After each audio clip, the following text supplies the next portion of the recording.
সমুদ্র সীমায় সম্পদের সুষ্ঠু নিরাপত্তায় নৌবাহিনীকে আরও আধুনিক করা হবে মংলায় প্রধানমন্ত্রী। উদ্বোধন করলেন যুদ্ধজাহাজের নির্মাণ কাজ। ভারত থেকে বন্ধ থাকলেও ঈদকে সামনে রেখে মিয়ানমার থেকে আসছে কোরবানির পশু। আমদানি ব্যয় কম হওয়ায় দাম রয়েছে সহনীয় পর্যায়ে। এখনো চূড়ান্ত হয়নি ঈদে বাসের আগাম টিকিট বিক্রির দিনক্ষণ। চলতি সপ্তাহে নেওয়া হবে সিদ্ধান্ত। 16 সেপ্টেম্বর থেকে পাওয়া যাবে বিআরটিসির। জঙ্গি সংগঠন হামজা ব্রিগেডকে অর্থ সহায়তার অভিযোগে গ্রেপ্তার ব্যবসায়ী 5 দিনের রিমান্ডে। নারায়ণগঞ্জের 7 খুন মামলার পলাতক 13 আসামির অস্থাবর মালামাল ক্রোকের নির্দেশ। এবং সিলেটের শাহজালাল বিজ্ঞান ও প্রযুক্তি বিশ্ববিদ্যালয়ে উপাচার্যের পদত্যাগের দাবিতে শিক্ষকদের দিনভর কর্মবিরতি। সভা সমাবেশ নিষিদ্ধ ঘোষণা।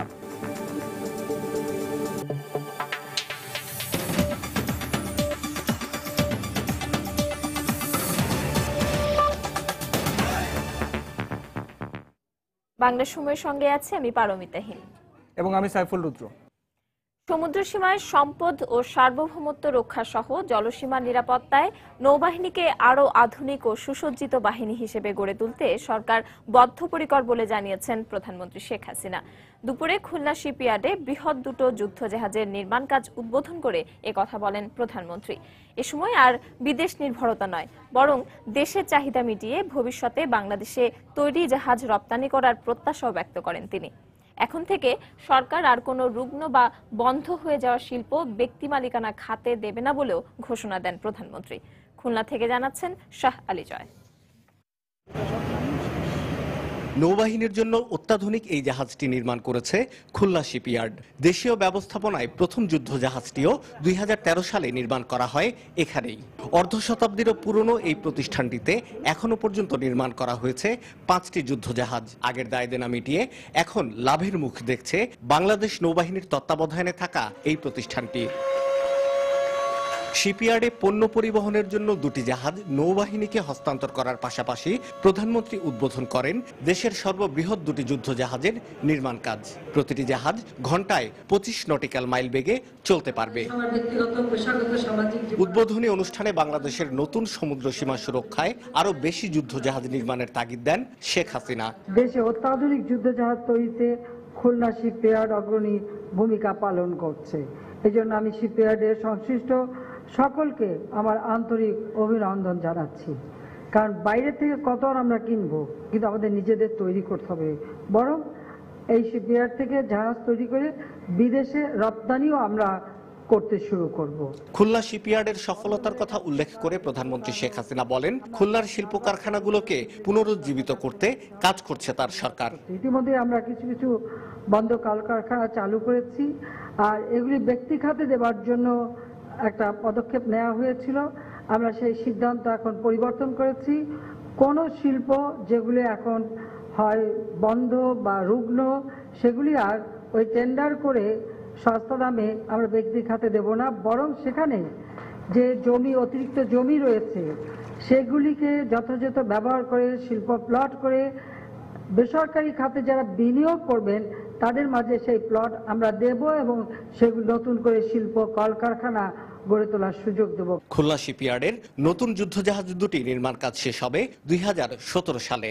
সামরিক বাহিনীকে আধুনিকায়নের জন্য 2030 সালের মধ্যে যে ফোর্সেস গোল নির্ধারণ করা হয়েছে তারই ধারাবাহিকতায় নৌবাহিনীর বহরে যুক্ত হচ্ছে নতুন যুদ্ধজাহাজ।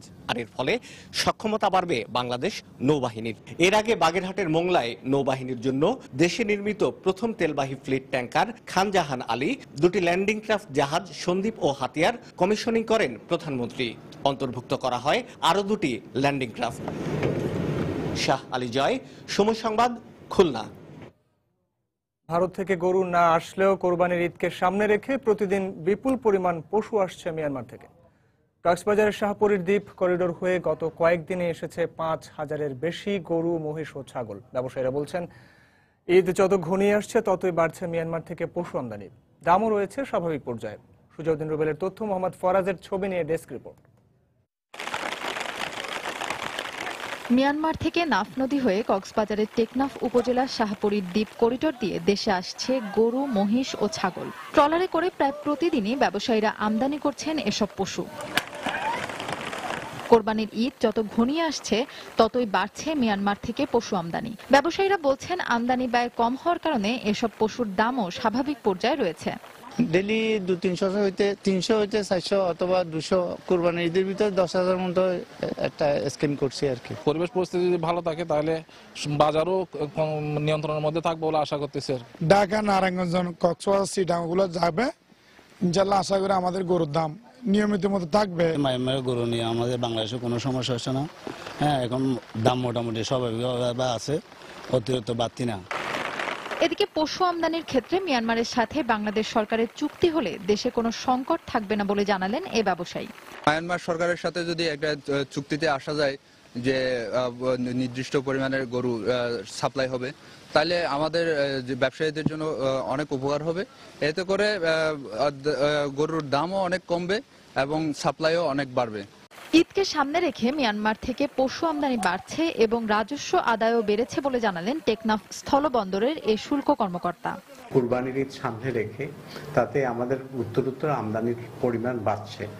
বিজিবি, তারপর স্থানীয় সরকার এবং আমাদের সঙ্গে যৌথভাবে এখানকার ক্যাটেল আমদানির লোকদের সঙ্গে আলাপ আলোচনা হয়েছে।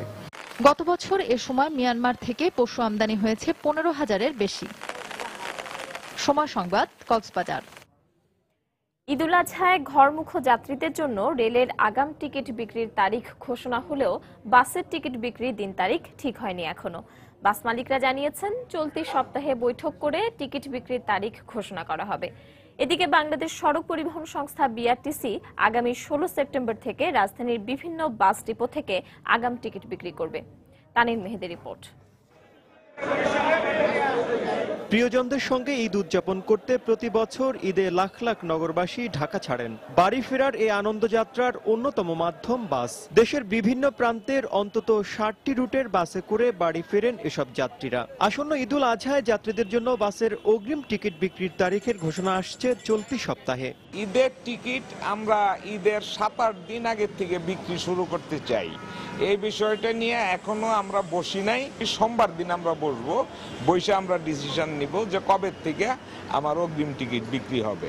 অপরদিকে আগামী 16 সেপ্টেম্বর থেকে বাসের অগ্রিম টিকিট বিক্রি করা হবে বলে জানিয়েছে বিআরটিসি। রাজধানীতে বিআরটিসির ডিপোগুলো থেকে যাত্রীরা টিকিট কাটতে পারবেন। গত ঈদে আমরা 400 গাড়ি বিভিন্ন জায়গায় রিজার্ভ পাঠিয়েছি। নর্মাল সার্ভিসে যেগুলো আছে আন্তঃজেলা, তার বাইরেও আমরা আরো 400 গাড়ি পাঠিয়েছিলাম, এবারও পাঠাবো। তবে ঈদ স্পেশাল সার্ভিসের জন্য আমরা আগামী 14 তারিখে আমাদের একটা সভা আছে। সেই সভায় সকল ম্যানেজাররা উপস্থিত থাকবেন।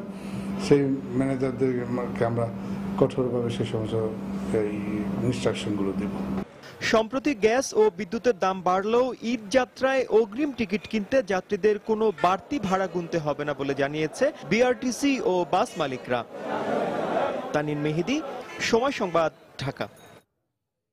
সশস্ত্র জঙ্গি সংগঠন হামজা ব্রিগেডকে 16 লাখ টাকা অর্থায়নের অভিযোগে গার্মেন্টস ব্যবসায়ী এনামুল হককে 5 দিনের রিমান্ডের আদেশ দিয়েছেন আদালত। শনিবার রাতে গ্রেফতারের পর আজ তাকে চট্টগ্রামের বাঁশখালী জুডিশিয়াল ম্যাজিস্ট্রেট আদালতে হাজির করা হয়। দুপুরে এনামুল হককে জিজ্ঞাসাবাদের জন্য আদালতে 7 দিনের রিমান্ড আবেদন করে পুলিশ। শুনানি শেষে বিচারক মোহাম্মদ সাজ্জাদ হোসেন 5 দিনের রিমান্ড মঞ্জুর করেন। তাকে বাঁশখালীর লটমনি পাহাড়ের অস্ত্র উদ্ধার মামলায় গ্রেফতার দেখানো হয়েছে। র্যাব জানায় ব্যবসায়ী এনামুলের অ্যাকাউন্ট থেকে হামজা ব্রিগেডের পরিচালক মনিরুজ্জামান ডনের অ্যাকাউন্টে 16 লাখ টাকা পাঠানোর তথ্য পেয়েছে তারা। এর আগে একই মামলায় 3 আইনজীবীকে গ্রেফতার করা হয়।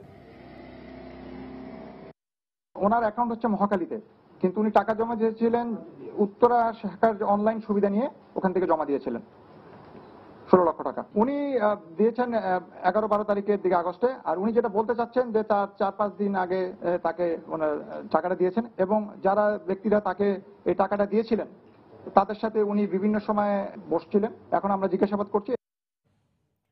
নারায়ণগঞ্জের আলোচিত 7 খুন মামলার পলাতক 13 আসামির মালামাল আগামী 7 অক্টোবরের মধ্যে ক্রোকের নির্দেশ দিয়েছেন আদালত। দুপুরে senior judicial magistrate HM Shafiqul Islam এ আদেশ দেন। এর আগে কড়া নিরাপত্তার মধ্যে র্যাবের সাবেক 3 কর্মকর্তা সহ চার্জশিটভুক্ত 22 আসামিকে আদালতে হাজির করা হয়। আসামিদের পক্ষে ওকালতনামা না থাকায় সংক্ষিপ্ত শুনানি শেষে তাদের কারাগারে পাঠানোর নির্দেশ দেন বিচারক। এছাড়া আগামী 7 অক্টোবর মামলার পরবর্তী শুনানির দিন ধার্য করেন আদালত। পাশাপাশি এ সময়ের মধ্যে পলাতকদের অস্থাবর মালামাল ক্রোকের পর ডিবি পুলিশকে আদালতে প্রতিবেদন দাখিলের নির্দেশ দেওয়া হয়। গত বছরের 27 এপ্রিল নারায়ণগঞ্জ সিটি কর্পোরেশনের প্যানেল মেয়র নজরুল ইসলাম এবং আইনজীবী চন্দন কুমার সহ 7 জনকে অপহরণের পর হত্যা করা হয়।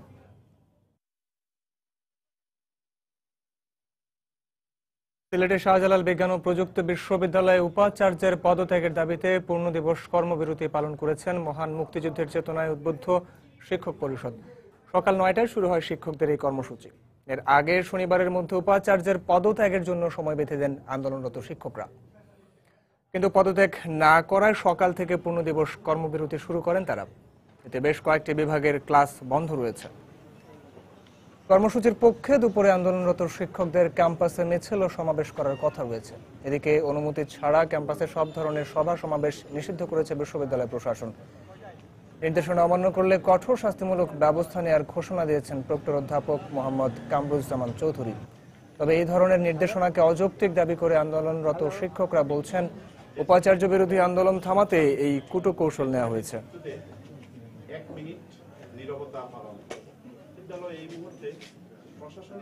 বিশ্ববিদ্যালয়ে কোনো ধরনের ছাত্র সংশ্লিষ্ট যদি কোনো কর্মসূচি চালাতে হয়, যেমন মিছিল, সমাবেশ, র্যালি, এগুলোর জন্য প্রক্টোরিয়াল বোর্ডের পূর্ব অনুমতি প্রয়োজন এবং এর অনুমতি ছাড়া যদি কেউ কোনো কিছু করে তাহলে বিশ্ববিদ্যালয়ের আইন অনুযায়ী শাস্তি প্রদান করা হবে, সে যেই হোক। যেহেতু আমাদের একটা আন্দোলন চলছে, সে আন্দোলনকে কিভাবে দাবিয়ে রাখা যায় আর ছাত্রছাত্রীরা তাদের স্বতঃস্ফূর্ততা নিয়ে তারা চলে আসছে, এটা আমাদের তাদের সাথে কোনো যোগাযোগ নাই।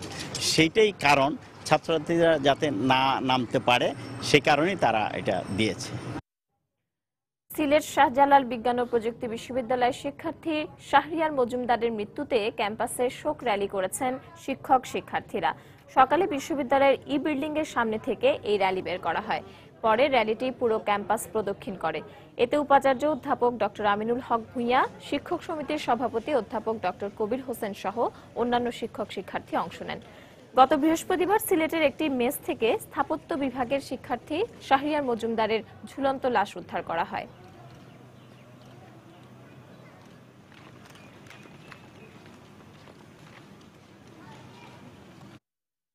বাংলা সময় আরো থাকছে।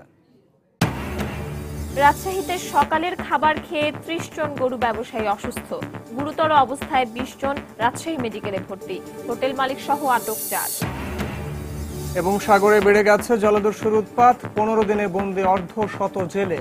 লাখ লাখ টাকা মুক্তিপণের দাবি। সম্বলহীন পরিবারগুলোর অসহায় হাহাকার।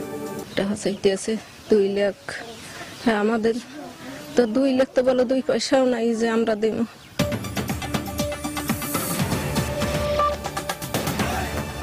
মেগা এবারে বাজারে নিয়ে এসছে মেগা ফ্লোরোস্কেল ডাবল মনিটরিং এর মাধ্যমে আপনার ওজন মনিটরিং সম্ভব। রাজশাহীর সিটি হাটে সকালের খাবার খেয়ে প্রায় 30 জন গরু ব্যবসায়ী অসুস্থ হয়ে পড়েছেন। এদের মধ্যে অন্তত 20 জনকে রাজশাহী মেডিকেল কলেজ হাসপাতালে ভর্তি করা হয়েছে। অসুস্থদের মধ্যে একজনের অবস্থা আশঙ্কাজনক বলে জানিয়েছেন কর্তব্যরত চিকিৎসক। এই ঘটনায় জিজ্ঞাসাবাদের জন্য হোটেলের মালিক সহ 4 জনকে আটক করা হয়েছে। রাজশাহী থেকে হাবিবুর রহমান পাপ্পুর ছবিতে আরো জানাচ্ছেন সাইফুর রহমান রকি।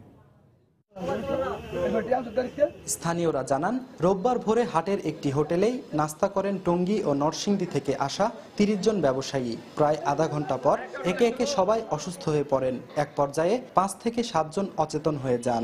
এ সময় দ্রুত তাদের রাজশাহী মেডিকেল কলেজ হাসপাতালে নিয়ে যাওয়া হয়। পরে অন্যদের অবস্থার অবনতি হলে তাদেরও হাসপাতালে নেওয়া হয়। সিটি হাটে সবাই মিলে আমরা ভাত খাইছি। ওরা কাছে 1 পটল, আমরা কাছে আরেক পটল।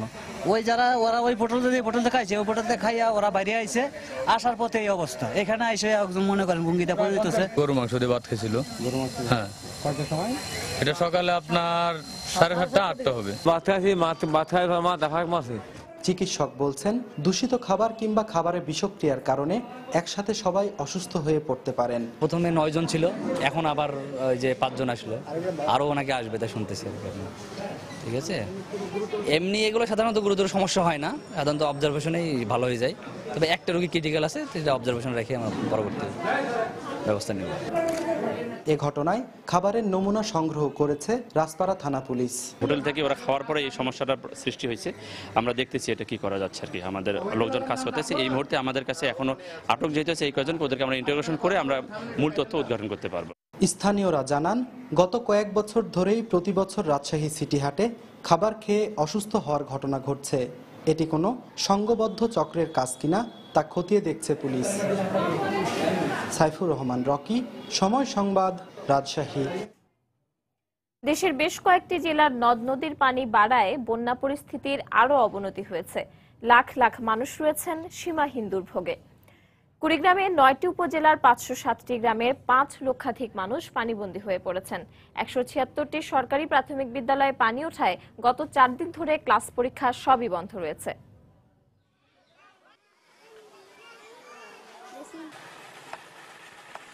এদিকে বেশ কয়েকদিন ধরেই পানিবন্দী অবস্থায় রয়েছে গাইবান্ধায় ৬২টি ইউনিয়নের ৪১৬টি গ্রাম। বন্যা কবলিত মানুষের পুনর্বাসনের দাবিতে সকালে গাইবান্ধার দারিয়াপুরে অবস্থান কর্মসূচি পালন করেছে বাংলাদেশের কমিউনিস্ট পার্টির নেতাকর্মীরা।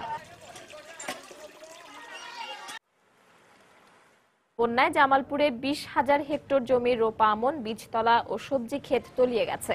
এসব এলাকায় বিশুদ্ধ পানি ও শুকনো খাবারের সংকট দেখা দিয়েছে। এছাড়া শরীয়তপুর, সিরাজগঞ্জ ও বগুড়ায় নদ নদীর পানি বাড়ায় বন্যা পরিস্থিতির অবনতি হয়েছে।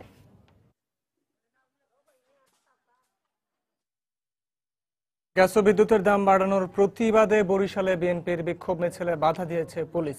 এ সময় ঘটনাস্থল থেকে ৩ জনকে আটক করা হয়। এছাড়া কেন্দ্রীয় কর্মসূচির অংশ হিসেবে দেশের বিভিন্ন স্থানে বিক্ষোভ মিছিল ও সমাবেশ করেছেন বিএনপি ও এর অঙ্গ সংগঠনের নেতাকর্মীরা। সকালে বরিশাল নগরের নাজির মহল্লা এলাকা থেকে দক্ষিণ জেলা বিএনপির সাধারণ সম্পাদক অ্যাডভোকেট আবুল কালাম শাহীনের নেতৃত্বে মিছিল বের করা হয়। কিন্তু মিছিল নিয়ে দলীয় নেতাকর্মীরা কিছু দূর গেলেই বাধা দেয় পুলিশ। এ সময় বাধা উপেক্ষা করে সামনের দিকে এগোতে চাইলে লাঠি চার্জ করে তাদের ছত্রভঙ্গ করে দেওয়া হয়।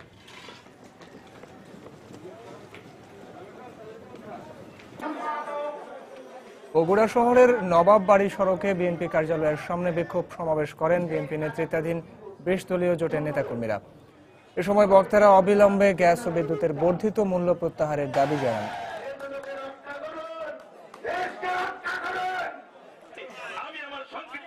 এছাড়া জামালপুর, মানিকগঞ্জ, পিরোজপুর, গাজীপুরেও বিক্ষোভ মিছিল ও সমাবেশ করেছেন ২০ দলীয় জোটের নেতাকর্মীরা।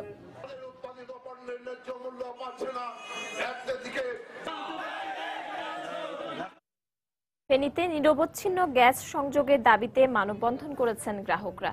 সকালে বাকরাবাদ গ্যাস বিতরণ কোম্পানির অফিসের সামনে মানববন্ধন ও বিক্ষোভ করেন ভুক্তভোগী গ্রাহকরা। তাদের দাবি, সারা বছর গ্যাস সংকট থাকলেও অবৈধ সংযোগ বেড়ে যাওয়ায় বর্তমানে তা আরও প্রকট আকার ধারণ করেছে।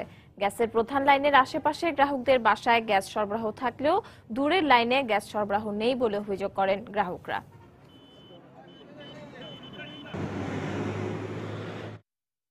সিটি মেয়র সেলিনা হায়াত আইভীর বিরুদ্ধে দুর্নীতির অভিযোগ এনে প্রতিবাদ সমাবেশের আয়োজন করা হয় নারায়ণগঞ্জে। বিকেলে শহরের ডিআইটি রোডে সচেতন নাগরিক সমাজের ব্যানারে এ সমাবেশ হয়। এ সময় নারায়ণগঞ্জ ৪ আসনের সংসদ সদস্য শামীম ওসমান, বিভিন্ন পেশাজীবী সংগঠনের নেতা কর্মী ও বিভিন্ন রাজনৈতিক সংগঠনের স্থানীয় নেতৃবৃন্দ উপস্থিত ছিলেন। সমাবেশ থেকে নারায়ণগঞ্জ সিটি কর্পোরেশনের মেয়র সেলিনা হায়াত আইভীর বিরুদ্ধে দুর্নীতির নানা অভিযোগ এনে তার বিরুদ্ধে আইনানুগ ব্যবস্থা নেওয়ার দাবি জানানো হয়।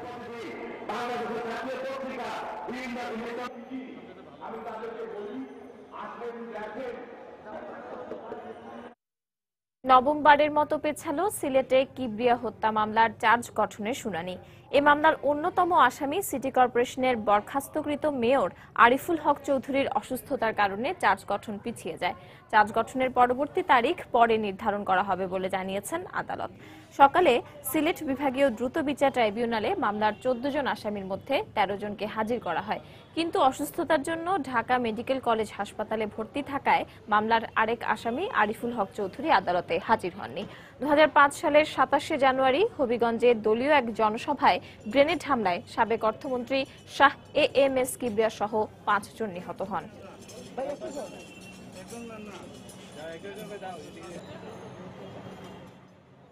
সবাই আদালতে উপস্থিত ছিলেন, কিন্তু যেহেতু আরিফুল হক চৌধুরী একটা মেডিকেল রিপোর্ট আসছে যে তার ফিজিওথেরাপি নাকি চলতেছে, সুতরাং এই অবস্থায় তাকে মুভমেন্ট করানো সম্ভবপর নয়।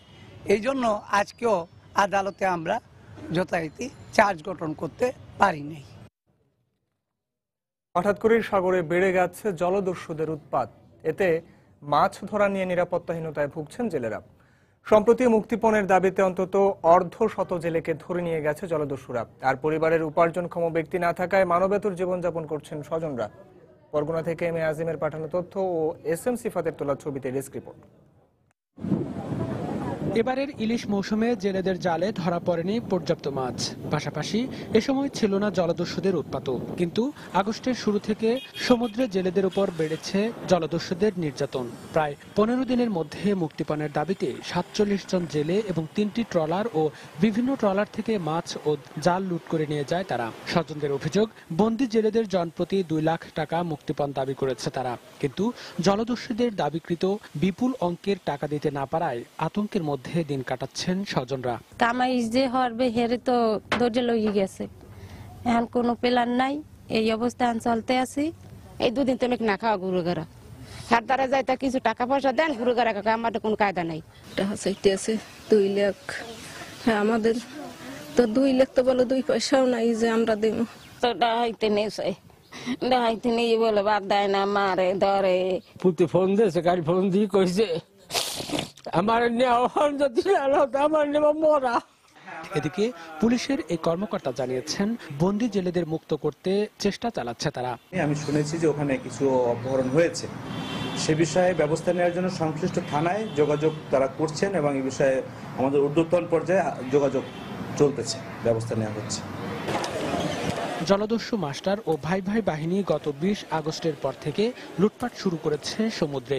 গত 23 আগস্ট 7 জন ও 24 আগস্ট 40 জন জেলেকে মুক্তিপণের দাবিতে অপহরণ করে নিয়ে যায় তারা। সময় সংবাদ, বরগুনা। রাঙ্গামাটিতে মিয়ানমারের বিচ্ছিন্নতাবাদী গোষ্ঠী আরাকান আর্মির ব্যবহৃত বাড়ির 2 কেয়ারটেকারকে কারাগারে পাঠানোর আদেশ দিয়েছেন আদালত। বিকেলে জেলার অতিরিক্ত জুডিশিয়াল ম্যাজিস্ট্রেট সাবরিনা আলী এ আদেশ দেন। এর আগে মং চুং ওয়াং ও যশো অং মার্মাকে আদালতে হাজির করে 3য় দফায় 5 দিনের রিমান্ড আবেদন করে পুলিশ। শুনানি শেষে রিমান্ড আবেদন নামঞ্জুর করে তাদের কারাগারে পাঠানোর নির্দেশ দেন আদালত। পাশাপাশি আগামীকাল মামলার পরবর্তী শুনানির দিন ধার্য করা হয়। গত 27 আগস্ট রাজস্থলী উপজেলার তাইতং পাড়ার একটি বাড়ি থেকে আরাকান আর্মির সদস্য অং নং ইয়ংকে আটক করে পুলিশ। পরদিন বাড়ির 2 কেয়ারটেকারকে গ্রেপ্তার করা হয়। বিদেশি নাগরিক সম্পর্কিত ও সন্ত্রাস দমন আইনের মামলায় গ্রেপ্তার 3 জনের 2 দফায় 8 দিনের রিমান্ড মঞ্জুর করেন আদালত। কক্সবাজারে বিপুল পরিমাণ অস্ত্র ও বিস্ফোরক সহ 2 জনকে আটক করা হয়েছে। আটক 2 জন মিয়ানমারের একটি জঙ্গি সংগঠনের সদস্য বলে জানিয়েছে র্যাব। গত রাতে শহরের টেকপাড়া এলাকায় অভিযান চালিয়ে অস্ত্রসহ মোহাম্মদ ইউনুস নামে একজনকে আটক করেছে র্যাব 7। পরে তার দেয়া তথ্য অনুযায়ী শহরের খরুশকুল এলাকার একটি বাড়িতে অভিযান চালানো হয়। এ সময় বিদেশি পিস্তল, ম্যাগজিন, গুলি এবং দেশীয় অস্ত্রসহ মোহাম্মদ রফিক নামে আরও একজনকে আটক করা হয়। আটককৃত 2 জন 4 বছর আগে মিয়ানমার থেকে চট্টগ্রাম এসে পটিয়া এলাকায় অবস্থান করেছিল বলে জানিয়েছে র্যাব।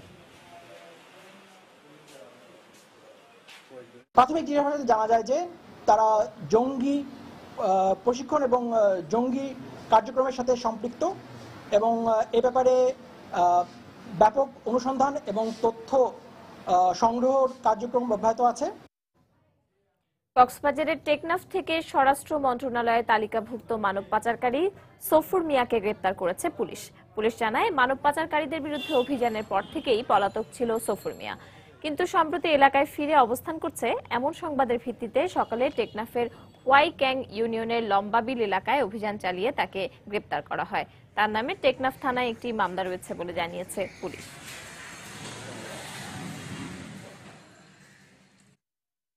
চট্টগ্রামে বিপুল পরিমাণ ইয়াবা সহ আমির হোসেন নামে একজনকে আটক করেছে র্যাব। র্যাব জানায়, গত রাতে আনোয়ারা উপজেলার মোহাম্মদ উল্লাহ পাড়া এলাকায় অভিযান চালিয়ে তাকে আটক করা হয়েছে। পরে তার স্বীকারোক্তির ভিত্তিতে আনোয়ারা থেকে 2 দফায় 3 লাখ পিস ইয়াবা উদ্ধার করা হয়। এ ব্যাপারে আনোয়ারা থানায় মাদক আইনে একটি মামলা দায়ের করা হয়েছে। অরিজিনাল বাড়ি হচ্ছে বদরপুরা মেরিন একাডেমি, জাফরের বাসার কাছে, কিন্তু সে এই জিনিসগুলা তার শ্বশুর বাড়ি ওখানে লুকিয়ে রেখেছিল। আমরা প্রথমে তাকে ধরি, ওখানে তার সঙ্গে 30,000 ইয়াবা পাওয়া যায়। পরবর্তীতে তাকে জিজ্ঞাসাবাদ শেষে তার শ্বশুরবাড়ির মাটির নিচে লুকানো এই ইয়াবাগুলো পাওয়া যায়। চুয়াডাঙ্গায় অস্ত্র ও বোমা সহ দুজনকে গ্রেপ্তার করেছে গোয়েন্দা পুলিশ। গতকাল রাত 12টার দিকে আলমডাঙ্গা উপজেলা থেকে তাদের গ্রেপ্তার করা হয়।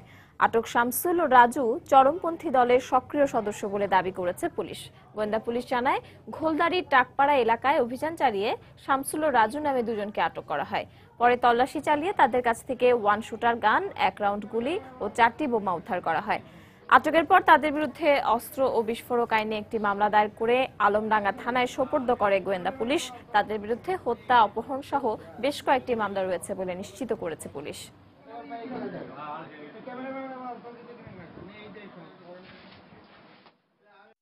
দুইজন সন্ত্রাসীর দেহ তল্লাশি করে একজনের কাছ থেকে একটি দেশীয় তৈরি শাটার গান, 1 রাউন্ড গুলি, অপর সন্ত্রাসীর কাছ থেকে 4টি হাত বোমা উদ্ধার করি।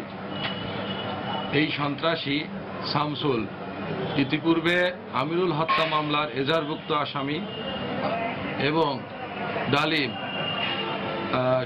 শিশু সাগর অপহরণ মামলার এজাহারভুক্ত আসামি। নাশকতার পরিকল্পনার অভিযোগে কিশোরগঞ্জ থেকে 3 শিবির কর্মীকে আটক করা হয়েছে। পুলিশ জানায়, সকালে জেলা জামায়াতের কার্যালয়ে গোপন বৈঠক করার সময় অভিযান চালিয়ে 3 জনকে আটক করা হয়। তাদের কাছ থেকে 9টি মোবাইল ফোন, লিফলেট, জিহাদি বই ও সদস্য সংগ্রহ ফর্ম সহ বিভিন্ন সামগ্রী উদ্ধার করেছে পুলিশ।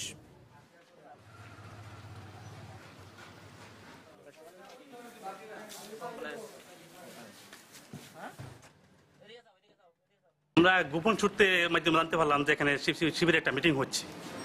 তারপর আমরা আসা কোনা দাঁড়াতেই মন্তব্য নেওয়ার আগে তারা দেখি যে আমাদের দিয়া তারা পালিয়ে যাচ্ছে।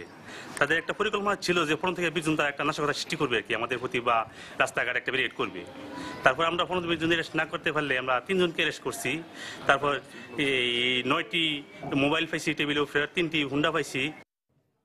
ফেনীর মহিপালে দেশের প্রথম 6 লেন বিশিষ্ট ফ্লাইওভারের মূল কাজ আগামী ডিসেম্বরে শুরু হবে বলে জানিয়েছেন সড়ক পরিবহন ও সেতু মন্ত্রী ওবায়দুল কাদের। বিকেলে ঢাকা-চট্টগ্রাম মহাসড়কে এই ফ্লাইওভারের প্রাথমিক পর্যায়ের কাজ পরিদর্শন শেষে সাংবাদিকদের তিনি কথা বলেন। বাংলাদেশের ইতিহাসের প্রথম 6 লেন ফ্লাইওভার ফেনীর মহিপালে হতে যাচ্ছে। মূল কাজ আমাদের সেনাবাহিনী আগামী ডিসেম্বর মাস থেকে শুরু করবে। 3 বছরের মধ্যে নির্মাণ কাজ সমাপ্ত হবে। নির্মাণ ব্যয় 158 কোটি টাকা। গাইবান্ধায় এক কলেজ ছাত্রীকে তুলে নিয়ে মারধরের অভিযোগে আবু তাহের নামে একজনকে 1 বছরের কারাদণ্ডাদেশ দিয়েছেন ভ্রাম্যমাণ আদালত। বিকেলে সদর উপজেলা নির্বাহী কর্মকর্তা ও ভ্রাম্যমাণ আদালতের নির্বাহী ম্যাজিস্ট্রেট আশরাফুল মুমিন খান আদেশ দেন। পুলিশ জানায়, বাসা থেকে কলেজে যাবার সময় শহরের ডাকবাংলো মোড় থেকে ওই শিক্ষার্থীকে তুলে নিয়ে যায় সহপাঠী আবু তাহের। তাকে বাসায় নিয়ে মারধর করা হয়। খবর পেয়ে বাড়িটি থেকে শিক্ষার্থীকে উদ্ধার করে পুলিশ। এ সময় তাহেরকে আটক করা হয়। পরে তাকে 1 বছরের কারাদণ্ডাদেশ দেন ভ্রাম্যমাণ আদালত। দণ্ডপ্রাপ্ত আবু তাহের গাইবান্ধা সরকারি কলেজের সম্মান 2য় বর্ষের শিক্ষার্থী বলে জানা গেছে।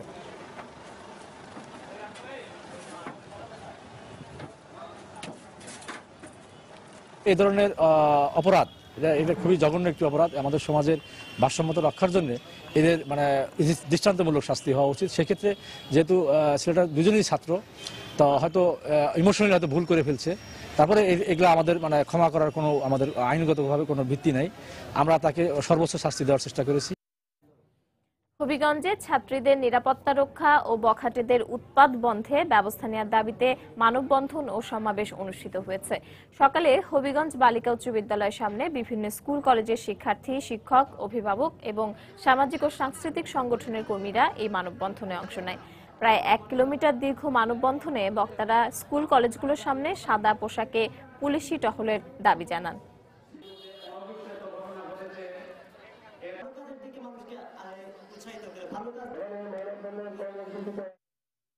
সাভারের আলোচিত রানা প্লাজা ধসের ঘটনা নিয়ে নির্মিত চলচ্চিত্র প্রদর্শনের নিষেধাজ্ঞা নিয়ে হাইকোর্টের আদেশ স্থগিত করেছেন আপিল বিভাগ। এর ফলে চলচ্চিত্রটি প্রদর্শনীতে আর কোনো বাধা নেই। সকালে প্রধান বিচারপতি এস কে সিনহার নেতৃত্বে 4 সদস্যের একটি বেঞ্চ হাইকোর্টের এই আদেশ স্থগিত করে এই রায় দেন। গত 24 আগস্ট এই চলচ্চিত্রটি প্রদর্শনের উপর নিষেধাজ্ঞা দেন হাইকোর্ট। একই সঙ্গে সেন্সর বোর্ডের দেয়া সনদের কার্যকারিতাও ওই সময়ের জন্য স্থগিত করা হয়।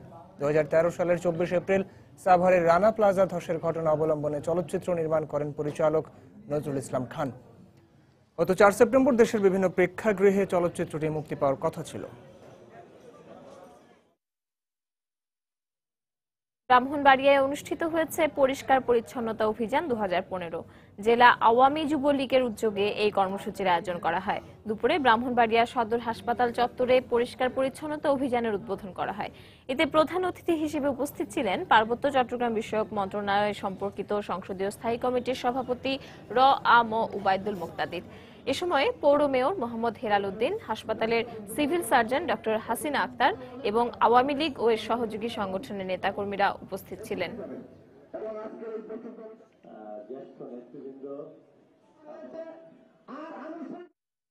পর্যাপ্ত আমদানির পাশাপাশি রপ্তানিকারক দেশগুলোতে বুকিং রেট কমে যাওয়ায় স্থিতিশীল হতে শুরু করেছে দেশের মশলার বাজার। গত 2 মাসে বিভিন্ন ধরনের 3,500 মেট্রিক টন মশলা আমদানি হয়েছে। ফলে 1 মাসের ব্যবধানে কেজিতে 30 থেকে 200 টাকা পর্যন্ত কমেছে মশলার দাম। এই অবস্থায় আসন্ন কোরবানি ঈদে মশলার দাম নিম্নমুখী থাকবে বলে আশা করছেন আমদানিকারক ও ব্যবসায়ীরা। বিস্তারিত জানাচ্ছেন ফেরদৌস লিপি। প্রকৃতিগত কারণে বাংলাদেশের আবহাওয়া মশলা চাষের উপযোগী নয়। এই অবস্থায় বাংলাদেশের মশলার বাজার পুরোটাই আমদানি নির্ভর। চট্টগ্রাম বন্দর ছাড়াও দেশের বিভিন্ন স্থলবন্দর দিয়ে এসব মশলা আমদানি হয়ে থাকে।